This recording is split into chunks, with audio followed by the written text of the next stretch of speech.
Welcome back students. और आज की क्लास में फिर आज हम आप लोगों के लिए लेकर आए हैं एक और नई मात्रा जो कि है हमारी चंद्र बिंदु। पिछली कक्षा में हमने आपको बताया था केवल अम की बिंदु जो होती है वो कैसे लगती है, अक्षर के ऊपर ऐसी सिर्फ एक बिंदु जैसी। लेकिन आज हम पढ़ेंगे चंद्र बिंदु। हम उसका नाम से ही थोड़ा समझने की कोशिश करेंगे। चंद्र यानी चांद, ठीक है, आधा चांद चंद्र और उसके अंदर ऐसी एक बिंदु।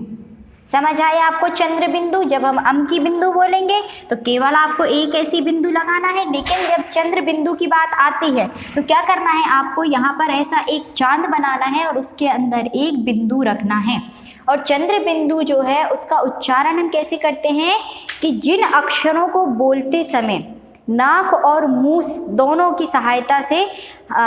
की सहायता लेनी पड़ती है, वहाँ कौन सी बिंदु लगती है, हमारी चंद्र बिंदु लगती है। जैसे हम यहाँ कुछ अक्षर देखें और उन पर यदि हम लगाते हैं चंद्र बिंदु को तो उनका उच्चारण कैसे होगा। उसके पहले हम एक चीज़ और देख लेंगे यहाँ पर कि ये जो चंद्र बिंदु है वो कौन कौन सी मात्राओं के साथ हम लगा सकते हैं। तो आ की मात्रा के साथ लगा सकते हैं, छोटी ऊ की मात्रा के साथ लगा सकते हैं और बड़ी ऊ की मात्रा के साथ लगा सकते हैं। ये जो तीनों मात्राएं हैं हमारी, इनके साथ में हम चंद्र बिंदु की जो बिंदु है उसका उपयोग कर सकते हैं। लेकिन जो छोटी की मात्रा है, बड़ी की मात्रा है, ए की मात्रा है, ऐ की मात्रा है और ओ की और औ की मात्रा है, इनके साथ में हम क्या करते हैं, चंद्र बिंदु जो होती है उसका इस्तेमाल नहीं करते हैं। सपोज यदि हम मान के चलते हैं यहाँ पर लिखा है ओ और यहाँ पर यदि चंद्र बिंदु लग रही है तो ये गलत रहेगा, ये ना पढ़ने में आएगा ना लिखने में आएगा। और यदि हम लिख भी देते हैं तो इसका जो शब्द बनेगा उसका उच्चारण बिल्कुल गलत होगा। लेकिन यदि हम आ के साथ में चा लिख देते हैं और यदि उसके ऊपर फिर चंद्र बिंदु लगाते हैं तो इसके साथ में यदि यहाँ पर कुछ भी अक्षर हम लिखते हैं, जैसे हमने लिख दिया यहाँ पर दा, तो ये हो गया चांद, ठीक है। क्या हो गया, ये चा, ये आ की मात्रा और ये जो बिंदु है इसको हम ना और मा दोनों में पढ़ते हैं ना, चांद, और ये द, तो क्या हो जाएगा चांद। इस प्रकार से हम जो है वो आ की मात्रा के साथ भी लिख सकते हैं, छोटी ऊ की मात्रा के साथ भी लिख सकते हैं और बड़े ऊ की मात्रा के साथ भी हम क्या कर सकते हैं, चंद्र बिंदु को लगा सकते हैं। लेकिन छोटी की मात्रा, बड़ी की मात्रा, ए ऐ ओ औ, इन मात्राओं के साथ में यदि कोई अक्षर लगता है और यहाँ चंद्र बिंदु यदि लगती हैं तो क्या होता है, ये गलत होता है, यहाँ पर उनका इस्तेमाल हम नहीं कर सकते। तो देखते हैं यहाँ पर हमने कुछ उदाहरण आपके सामने लिखे हुए हैं तो वो हम आपको बताते हैं कि चंद्र बिंदु लिखेंगे कैसे और उसका जो पढ़ने में आएगा तो उच्चारण कैसे होगा। ये हम वैसे ही लिख देंगे, ये चा लिखा है, यहाँ पर आ की मात्रा लगा देंगे और जैसे हम बिंदु को लगा रहे थे अक्षर के साथ में वैसे ही हम इसको भी क्या करेंगे, इन दोनों के ऊपर ऐसा लगा देंगे और ये द, ठीक है। तो ये क्या हो जाएगा, चा में आ की मात्रा चा, ऊपर चंद्र बिंदु और द, तो इसको पढ़ने में क्या जाएगा, चांद। यदि हम चंद्र बिंदु को पढ़ते हैं तो इसमें क्या होता है, हमारे नाक का और मुंह का दोनों का इस्तेमाल होता है इसका उच्चारण करने में। इस प्रकार से आगे देखेंगे, का में छोटी ऊ की मात्रा, ये छोटी ऊ की मात्रा लगा देंगे हम और ये आ आम का लिख देंगे और इसके ऊपर हम क्या लगा देंगे, चंद्र बिंदु। यदि हम चंद्र बिंदु का उपयोग बोलने में नहीं करते हैं तो क्या हो जाएगा, ये कुआ, नॉर्मली कुआं। लेकिन जब हम चंद्र बिंदु को इसके साथ में पढ़ेंगे तो ये हो जाएगा कुआं, कुआं। पढ़ने में और सुनने में हमको इसमें अंतर समझ में आ जाएगा कि चंद्र बिंदु का यहाँ पर क्यों हम इस्तेमाल कर रहे हैं। फिर यहाँ पर लिखेंगे बा में आ की मात्रा बा, ये ऊपर चंद्र बिंदु, ये सा में छोटी ऊ की मात्रा और रा में बड़ी की मात्रा। यदि हम यहाँ पर भी चंद्र बिंदु को ना पढ़े तो हो जाएगा बांसुरी, ठीक है। क्या हो जाएगा, बांसुरी। यदि हम चंद्र बिंदु को लगाएंगे तो ये हो जाएगा बांसुरी। यदि आप सुनेंगे बांसुरी और बांसुरी तो दोनों में आपको अंतर समझ में आएगा कि चंद्र बिंदु हम लगाते हैं तो हमारा जो शब्द बनता है वो सुनने में कैसा आता है, और यदि हम चंद्र बिंदु नहीं लगाते हैं और हम शब्द को पढ़ते हैं तो उसका हमें उच्चारण क्या सुनाई देता है। यहाँ पर हम देखेंगे गा में आ की मात्रा गा, ऊपर चंद्र बिंदु और वा,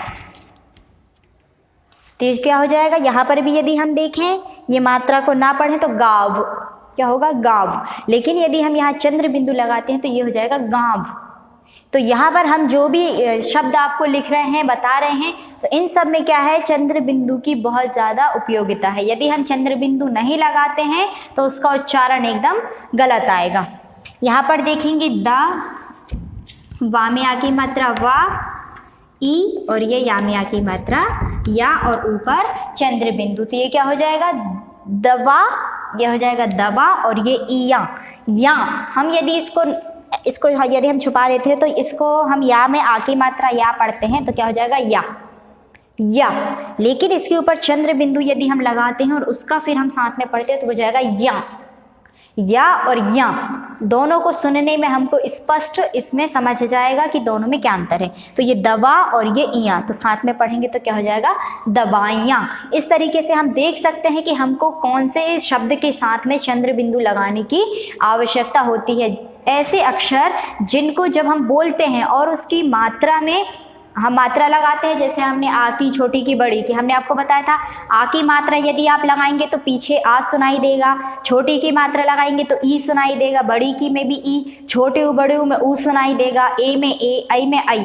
लेकिन जब हम चंद्र बिंदु लगाएंगे तो उसमें क्या होगा, हमको ऐसा समझ आएगा कि हम जो भी उसमें मात्रा लगा रहे हैं, जैसे ये चंद्र बिंदु की मात्रा लगा रहे हैं तो इसमें हमारा जो नाक है और मुंह है तो दोनों से ही जो मात्रा का उच्चारण होगा वो किस में जाएगा, चंद्र बिंदु में। जैसे कुआं, अब हम यदि कुआं देखें लास्ट में तो हमको ना आ की मात्रा समझ आ रही है, ना ए की, ना ओ की। क्या समझ आ रहा है हमें, चंद्र बिंदु। आप थोड़ी प्रैक्टिस करेंगे तब आपको थोड़ा ज़्यादा समझ आएगा। यहाँ कुछ और हम अन्य शब्द देख लेते हैं, जैसे माँ में आ की मात्रा माँ और ऊपर चंद्र बिंदु, तो ये क्या हो जाएगा, माँ।